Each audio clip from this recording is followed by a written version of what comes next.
કાકા શું નામ છે? નરસિંહભાઈ. નરસિંહભાઈ શું આયા હતા અહીંયા?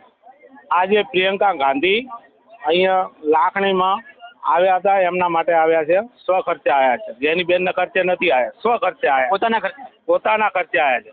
10 ગાડીઓ લઈને આવ્યા. હા, જમવા શીખેનો અમારો ખર્ચો છે બધો સ્વ પોતાનો? હા, આજે લાખોમાં પબ્લિક આવી છે. મહેરામણ છૂટી પડ્યો છે. અને આજે જે ગેનીબેનના માટે પબ્લિક જે સપોર્ટ કરી રહી છે એવી બનાસકાંઠાની અંદર પહેલી વખત જોવા મળ્યું છે. તમે માલધારી સમાજમાંથી આવો છો. માલધારી સમાજના બે મજબૂત જે ચહેરાઓ છે એ તો ભાજપમાં છે. ગોવાભાઈ કોંગ્રેસમાં હતા, 7 વાર વિધાનસભા લડ્યા, હવે ભાજપમાં ગયા છે. માવજીભાઈ ધારાસભ્ય થયા પણ અપક્ષમાં, પછી ભાજપમાં ગયા. તો એ વાતને કઈ રીતે જુઓ છો? અમે આજે રબારી સમાજ છે અને ઠાકોર સમાજ સાથે છીએ. અમે એમના વોટથી અમારે કાયમી માટે જીતવાનું હોય છે. સમાજના નેતાઓ સાથે આજે નથી? ના, કોઈ સમાજના નેતા 40 વર્ષથી રાજકારણ કરે છે, એમના સાથે કેટલી વાર રહેવું?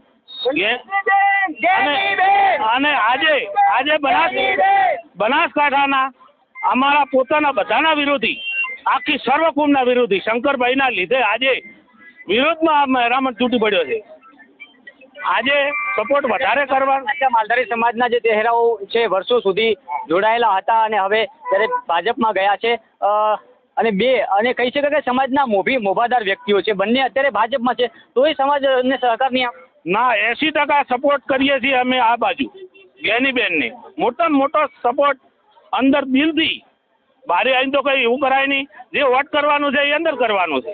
એનું કારણ તો કદાચ એ પણ હોઈ શકે કે ઠાકોર સમાજે અત્યાર સુધી બધી સમાજોને વોટ આપ્યા. મને અમારા ગામ પંચાયતથી મોડી તાલુકા પંચાયત, જિલ્લા પંચાયત, ધારાસભ્યમાં દરેક જગ્યાએ અમને આ ગામમાં સપોર્ટ મળી રહે છે.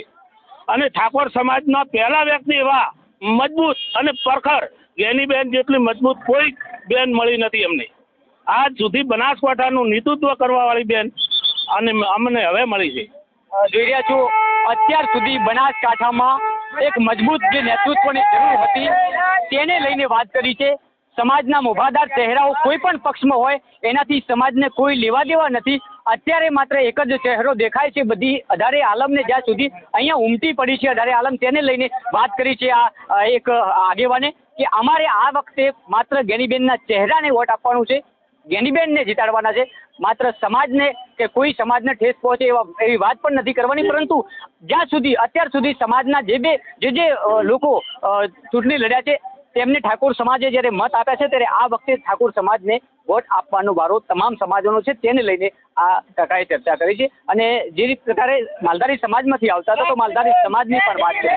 માલધારી સમાજના જે બે ચહેરાઓ છે, જે મોભાદાર વ્યક્તિઓ છે, જે રાજકીયમાં સક્રિય છે, તેઓ આજે ભાજપમાં છે, પરંતુ આજે પણ માલધારી સમાજ ગેનીબેન સાથે સંકળાયેલો છે તેની પણ વાત કરી છે. નમસ્કાર.